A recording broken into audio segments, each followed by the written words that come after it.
Hi all. Today I am going to teach again the tenses, which is very important, which is very significant in learning English. And those who know tenses, in fact, they have mastered English language.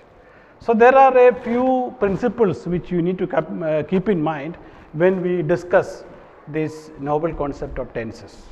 As I told you earlier, tense is in fact related to the verbs in a sentence. Okay, normally a noun or an adverb or adjective or preposition, they don't have tenses. Only verbs have what tenses. How is it and why is it will be known during the course of this lecture. Okay. Now, you need to understand first the difference between tense and time. Tense is different, time is different. Everybody knows time.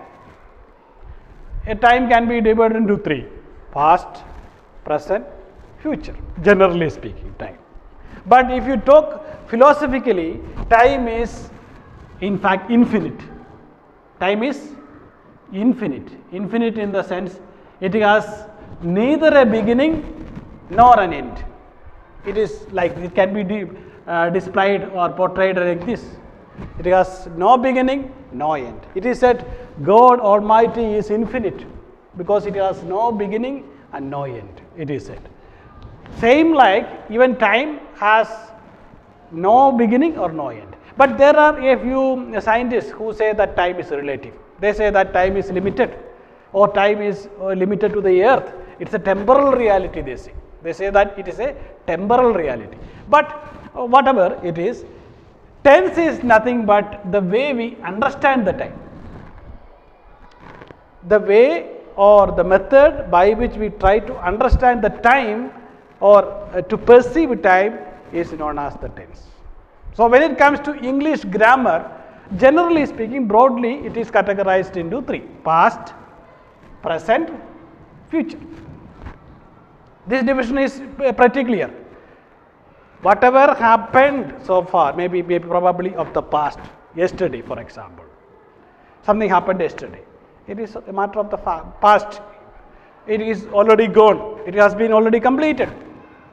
And what is going on right now, maybe at the time of speaking, that we call present.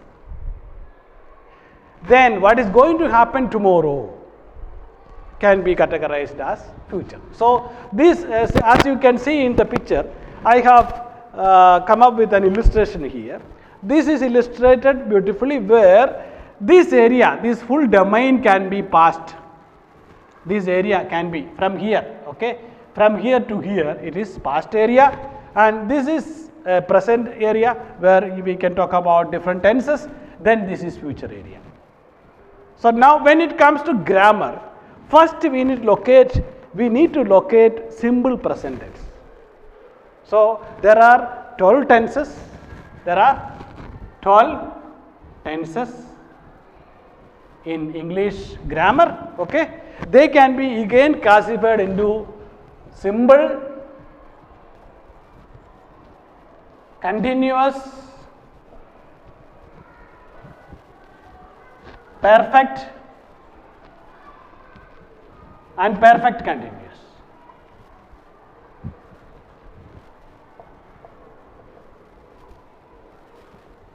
So each segment, each domain has simple, continuous, perfect and perfect continuous. For example, if you talk about past, you have simple past, you have past continuous, past perfect and past perfect continuous. Similarly, present simple present, present continuous, present perfect, present perfect continuous.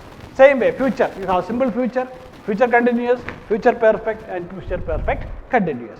So where to begin? We shall begin with the simple present here. I am locating somewhere here. This is simple present. Okay, simple present is a very tricky tense. So this is simple present.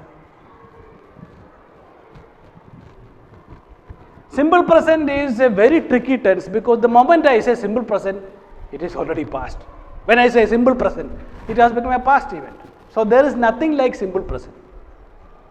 There is nothing like simple present. But this tense is used to denote a few incidences, few examples I would say. For example, this tense is used to show a habitual action, show a habit. Like if I get up every day at 8:30, I say I get up every day at 8:30 a.m. I go to the school every day. I read newspaper daily. I eat breakfast daily. These are all simple present tense, a habit. Then you can also talk about a universal truth. Universal truths, like the sun rises in the east, all that glitters is not gold. So general principles. Milk is white, the earth is round, Mars is a planet, human being is an animal. So all these things are universal truths. Universal truths or general facts or scientific principles. 2 plus 2 makes 4. 2 plus 2 is equal to 4. 6 minus 2 is 4. Therefore, these are all universal truths and general principles, and that is where we use simple present tense, because when you understand it as a tense, the moment you utter it, it becomes past tense. Therefore, the best way to use this tense is to show a habit or to talk something about something generally. Now, when it comes to present, next one could be present continuous. Present continuous can be displayed like this. This is present continuous. This one here. This is present continuous. Present continuous. See, as you can see, this is an arrow which denotes that it is something that is going on at the time of speaking. For example, I am teaching you grammar right now. I am teaching you tenses right now. What are you doing? You are listening to me. You are listening to me. You are learning grammar, or you are looking at me. So these are all things which you are doing right now at the time of speaking. So therefore, this is an action which is going on at the time of speaking. Okay, this is present continuous. Now, next tense would be perfect. So I have displayed here, illustrated here, this is present perfect.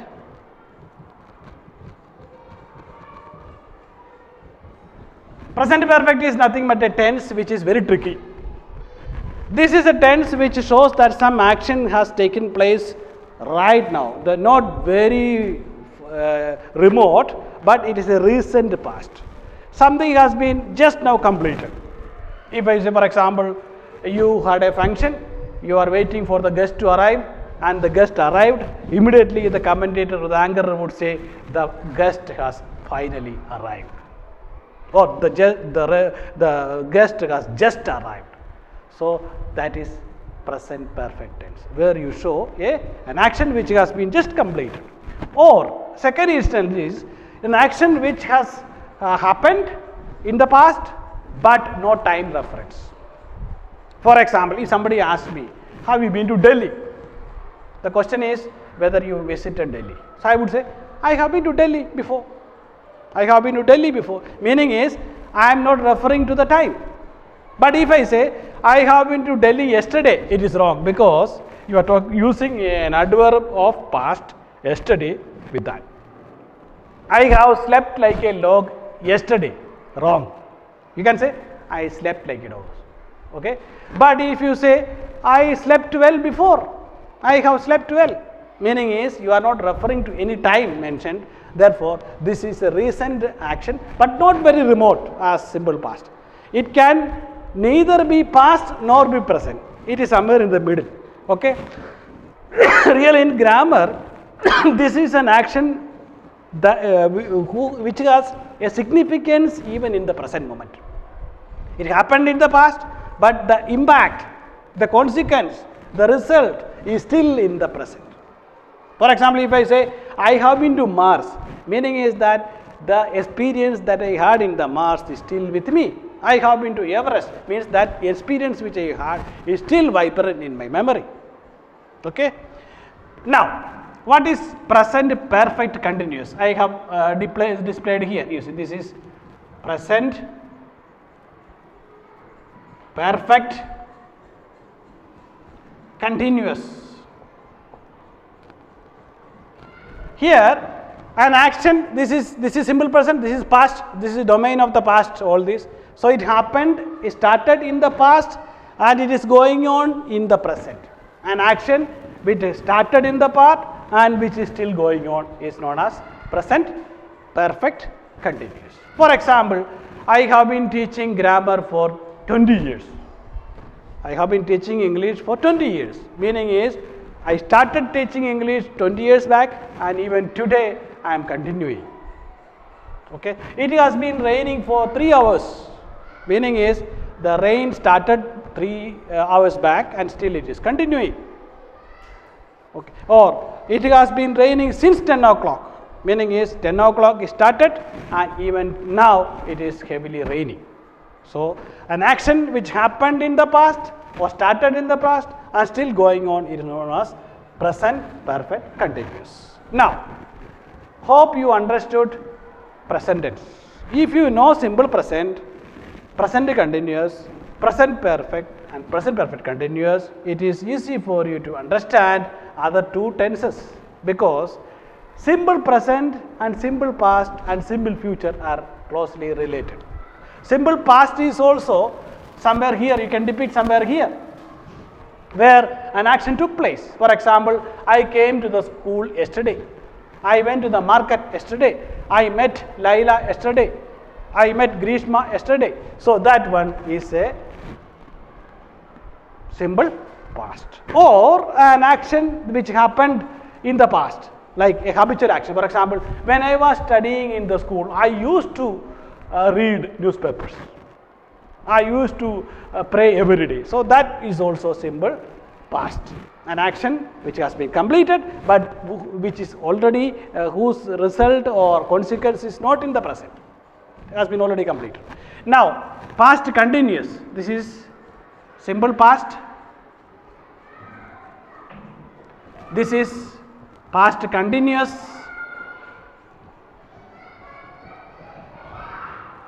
Past continuous is an action which was going on in the past. For example, when I visited Sam was reading a book. When I visited Sam was reading a book. Meaning is, when I visited Sam, he was reading a book. The first action was that Sam was reading a book. That was the first action going on. And then when he was reading a book, I visited him. So that is past continuous, which is again a tense which is very important but used very rarely, past perfect continuous, because we don't talk about something happened very remote. But you can say, for example, when the Second World War was going on, a terrible battle had been fought between different allies. So that had been fought, okay, had been a terrible fight had been going on between the allies during the Second World War. Meaning is an action which had been going on in the past for a long time. Or you can also combine two tenses, simple past and past perfect. For example, when I reached the railway station, the train had left. When I reached the railway station, the train had left. That is simple past and past perfect combined. Okay. Now, coming back to the future, you have simple future, which is normally denoted with will or shall. I will go to Delhi tomorrow. I will write an exam tomorrow. I will wear a beautiful sari tomorrow. Okay. I shall watch a football match tomorrow. So all these are simple future, will or shall. Next is future continuous, an action which could have been going on in future. It will be raining heavily tomorrow by this time. I will be writing my final examination in December. So these are all future action which will be happening probably in the future. That is future continuous. Now future perfect, an action which you might have completed in the future. For example, I will have completed my training by 2024. I will have pursued my PhD by 2030, or India will have become the superpower by 2050. So these are all an action which will happen in future. Now future continuous is also a tense which is rarely used, because we don't talk about something which will happen or which will be happening in future. For example, in 2050 there will be a war going on between different countries. There will have been going on a war. So that tense is very rarely used. But most important tenses are simple present, present continuous, present perfect, simple past, past continuous, past perfect, simple future, future continuous. These are the main tenses, and if you use them regularly, that beautifies your English, and if you wrongly use them, you can make a lot of mistakes, many mistakes in your talk and when you write also. So, in order to have mastery in English, I suggest this method of learning these tenses and using them correctly. Next lesson, I will be able to explain to you each of these tenses elaborately. Thank you very much.